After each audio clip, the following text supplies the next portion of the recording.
తాకట్లో ఉన్న మీ బంగారాన్ని విడిపించి ఆ రోజు ఆన్లైన్ రేటుకి కొంటాం. Sharma gold company. మరో కలం నేల కొరిగింది, మరో స్వరం మూగబోయింది.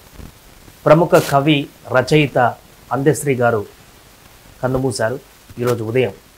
నిన్న ఆదివారం రాత్రి కొంత అస్వస్థతకు గురి కావడము, ఆరోగ్య పరిస్థితి కొంత మారిపోవడంతో అందశ్రీ గారిని అప్పటికప్పుడు కుటుంబ సభ్యులు గాంధీ ఆసుపత్రికి తరలించారు. గాంధీ ఆసుపత్రిలో చికిత్స కొనసాగుతున్నటువంటి సందర్భంలోనే అంటే కొంతకాలంగా అనారోగ్య సమస్యలతో బాధపడుతున్నట్టుగా తెలుస్తుంది. ఇందులో భాగంగానే రాత్రి హుటాహుటిన హాస్పిటల్కి తరలించినట్టుగా చెప్తున్నారు కుటుంబ సభ్యులు. అయితే ఆ సమస్య అనారోగ్య సమస్యలు కాస్త మరింత ఎక్కువ కావడంతో ఈరోజు ఉదయం ఆయన ఎర్లీ మార్నింగ్ మరింత విషమంగా మారింది, పరిస్థితి కొంత క్రిటికల్గా మారింది అనేటువంటి వార్తలు వినిపించాయి. ఆ తర్వాత వెంటనే కొంతసేపటికే ఆయన కన్నుమూశారనేటువంటి ఒక చేదు వార్త కూడా వినవలసినటువంటి పరిస్థితి వచ్చింది.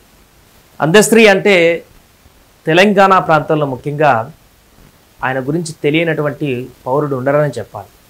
తెలంగాణ ఉద్యమంలో కూడా కీలక పాత్ర పోషించినటువంటి వ్యక్తి.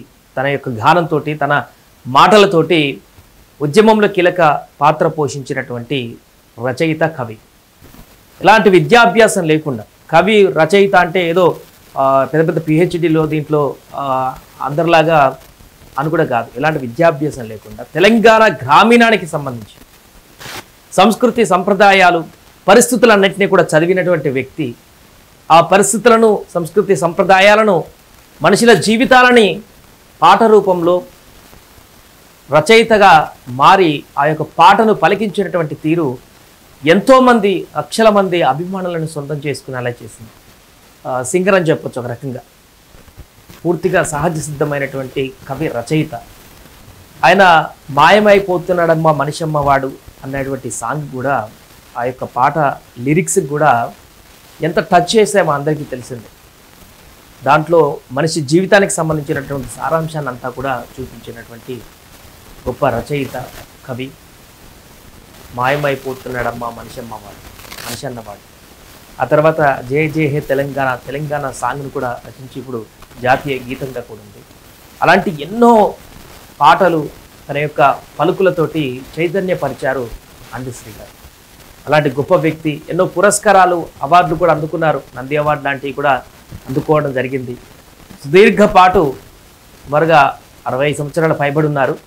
1961లో జన్మించినటువంటి అందశ్రీ గారు ముఖ్యంగా తెలంగాణ వారసత్వ సంపదగా మారి తెలంగాణలో ఉన్నటువంటి ప్రజానికాన్ని పూర్తిగా చైతన్యపరచడమే కాకుండా వారికి దినదినాభివృద్ధి కోసం నిత్యం ఏదో రకమైనటువంటి మెసేజ్ని ఇస్తూ పరిస్థితులన్నింటినీ కూడా చూపించేటువంటి విధంగా మనిషి యొక్క జీవన శైలిని రోజు రోజుకి ఏ రకంగా మారుతుందనేటువంటి వివరాలను వెల్లడించేటువంటి విధంగా అనేక రచనలు చేశారు. అలాగే ఒక తెలంగాణని కాదు, తెలుగు ప్రజలందరికీ కూడా మేలుకొల్పు లాంటి అనేక అంశాలని ప్రస్తావించడం జరిగింది. అనేక పాటలని పాడడం జరిగింది, రచించడం జరిగింది. అలాంటి గొప్ప వ్యక్తి అందశ్రీ గారు ఈరోజు లేరనేటువంటి వార్త కొంత బాధాకరమని చెప్పుకోవచ్చు. ఇంకా తెలంగాణ వాదులకు కానీ, తెలంగాణ ప్రజలకు కానీ, తెలంగాణ ఉద్యమకారులకు కానీ అందశ్రీ గారు లేనటువంటి లోటు అయితే స్పష్టంగా కనిపించేటువంటి అవకాశం ఉంది.